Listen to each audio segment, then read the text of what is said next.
मेरे प्यारे साथियों, कैसे हैं आप सब लोग। मज़ामा केम छो कसा आहेस। और आज हम पढ़ने वाले हैं कुछ इंपॉर्टेंट क्वेश्चंस को जो कि जुड़े हुए हैं फिनोप्थिलिन टेस्ट से। और ये टेस्ट जो है बहुत कॉमन है एंटी करप्शन केसेस में। तो क्या प्रश्न जो है पूछने चाहिए और क्या विषय वस्तु बनती है, इस पर हम चर्चा करेंगे। अपना मन जो है हल्का कर लो, कोई टेंशन नहीं लेनी, गिल्ट को बाहर फेंको, पढ़ना है फाइल को, क्वेश्चंस निकालने हैं, पूछना है, ये आपका अधिकार है। Because we are in India और इंडिया में रूल ऑफ डेमोक्रेसी है, रूल ऑफ लॉ है। अगर प्रश्न पूछोगे नहीं, समाधान मिलेगा नहीं। पर केस को लड़ने से पहले या कोर्ट जाने से पहले तैयारी जरूर कर लो। क्वेश्चन जो है लिख के रखो ताकि पूछने में जो है आपको ईजी रहे और कोई समस्या आपको नहीं आए। क्लियर है। और मैं प्रयास से करता हूँ वीडियो के माध्यम से भी कि कम से कम जो मेरी नॉलेज है, जानकारियां मुझे है, वो आप तक पहुंचे ताकि उसका फायदा जो है आप उठा सकें। क्लियर है। तो इसलिए हमें साथ चलना है, साथ हम वर्कआउट करेंगे और हमें इफेक्टिव रूप से अपना पक्ष रखना है। पैरवी ढीली नहीं होनी चाहिए और पैरवी ऐसे करो कि उसका एक अलग ही लेवल हो। बस यही मैं कह सकता हूँ। चलिए हम चलते हैं ऑन द स्क्रीन। देखिए, जब भी जेरे करते हैं क्रॉस एग्जामिनेशन, खासकर फिनोप्थिलिन टेस्ट को लेकर के, तो कुछ इंपॉर्टेंट सेगमेंट्स हैं जिसपे हमें काम करना होता है। सबसे पहला सेगमेंट है कंटेमिनेशन। क्लास जो है ये 8 मिनट का है। अगर आज ये पूरा नहीं होगा, इसको मैं ले जाऊंगा पार्ट नंबर 2 में। क्लियर है। पर मैं चाहता हूँ कि नॉलेज आपको पूरी हो और नॉलेज पक्की हो। देखो, फिनोप्थिलिन पाउडर जो है आया कहाँ से? उड़ के आया, संभावना बनो, या दान दे दिया, या खरीदा गया? ये आया कहाँ से? इस पर आप प्रश्न पूछते नहीं हो। अगर प्रश्न पूछोगे नहीं तो उत्तर कैसे मिलेगा? हर प्रश्न पे उत्तर, उत्तर आए उस पर फिर प्रश्न, ताकि हमारा डिफेंस जो है हो सके मजबूत। क्लियर है। तो जो सोर्स है उस पर हमें वर्कआउट करना है। अगर सोर्स ही सस्पेक्टेड है, अगर सोर्स ही कॉम्प्रोमाइज है, definitely we could say that कि प्रोसीडिंग्स जो है जेन्युइन नहीं है। और यही प्रिंसिपल जो है लागू होता है ऑन सोडियम कार्बोनेट।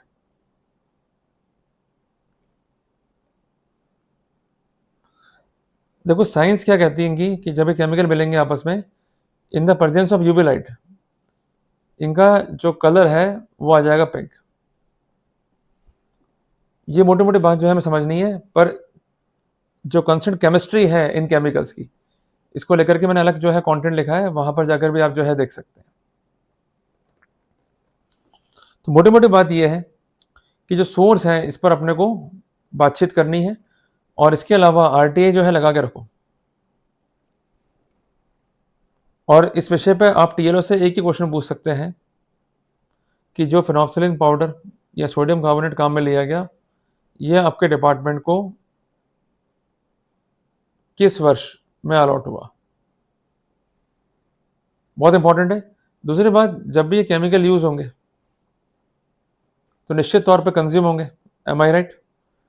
तो कंजम्पशन से पहले क्या वेट था और कंजम्पशन के बाद क्या वेट रह गया, ये बहुत इंपॉर्टेंट चीजें हैं। अगर जवाब नहीं दे पाएंगे तो डिफेंस को इसका फायदा मिलेगा। कई बार ऐसा हो सकता है कि ये लोग एंट्री शो करते हैं, पर इससे काम नहीं चलेगा। जब ये केमिकल इनके कब्जे में थे तब का वेट, जो केमिकल कंज्यूम हुए उसके बाद क्या वेट रह गया, ये स्पेसिफिक नहीं किया गया है। तो इसका साफ साफ अर्थ ये है कि ये केमिकल यूज ही नहीं हुए। क्लियर बात ये है। जीरे के दौरान हम केवल जो स्थितियां हैं उसे कॉम्प्रोमाइज कर रहे हैं। सबसे महत्वपूर्ण बात कि फिनोप्थिलिन पाउडर जो है कौन अप्लाई कर रहा है, इसको आप लिख लो मेरे साथ साथ। क्या इसे अफसर अप्लाई कर रहा है या आईओ अप्लाई कर रहा है? IO means TLO. या अप्लाई कर रहा है कंसर्न कांस्टेबल? कोई भी अफसर केमिकल अप्लाई नहीं कर सकता है, ना ही कर सकता है कांस्टेबल। केवल इन्वेस्टिगेटिंग अथॉरिटी करेगा, जो तत्समय होता है टीएलओ।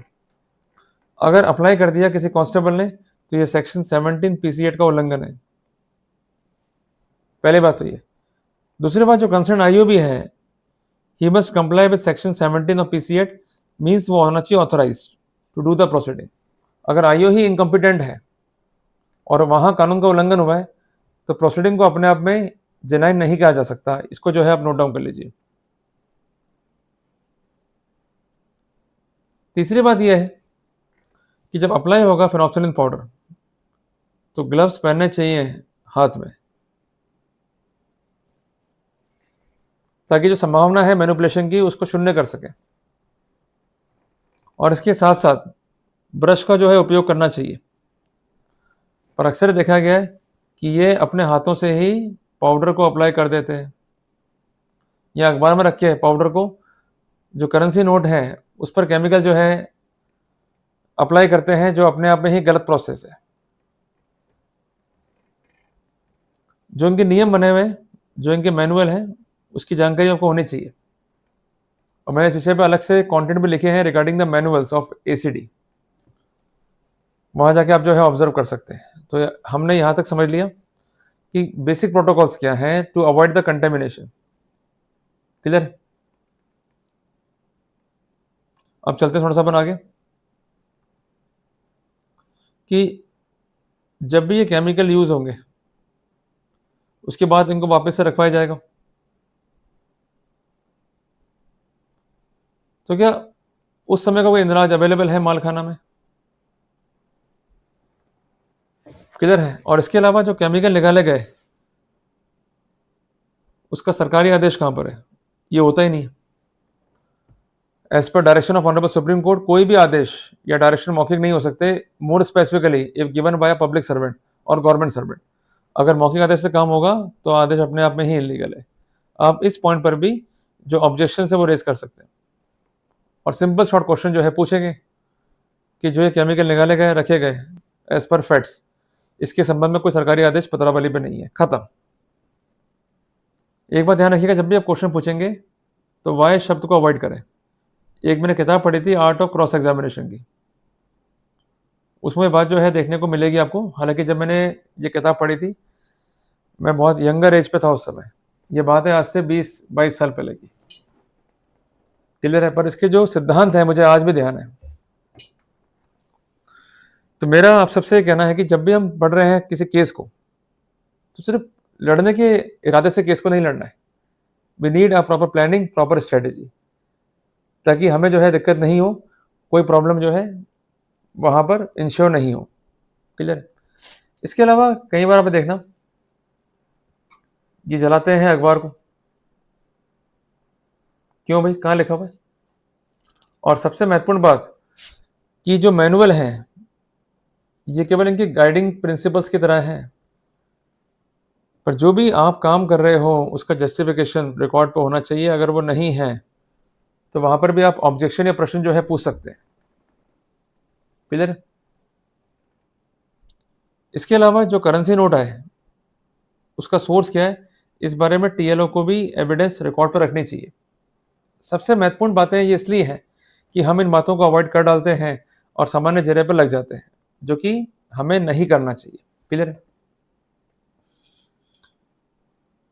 तो अभी यहां तक हम इसको नोट कर रहे हैं in class number 1। Class number 2 में मैं बाकी जो स्थितियां हैं उसको कवर अप करूंगा ताकि दिक्कत नहीं हो। और क्लास नंबर 2 थोड़ा लंबा होगा, वो करीबन हम लेंगे 12 मिनट का। क्लियर है? तो इसलिए जो मैंने बताया है इसको ऑब्जर्व कीजिए, नोट डाउन कीजिए and try to apply the same to your case, ताकि आपको एज पर लॉ बेनिफिट मिल सके।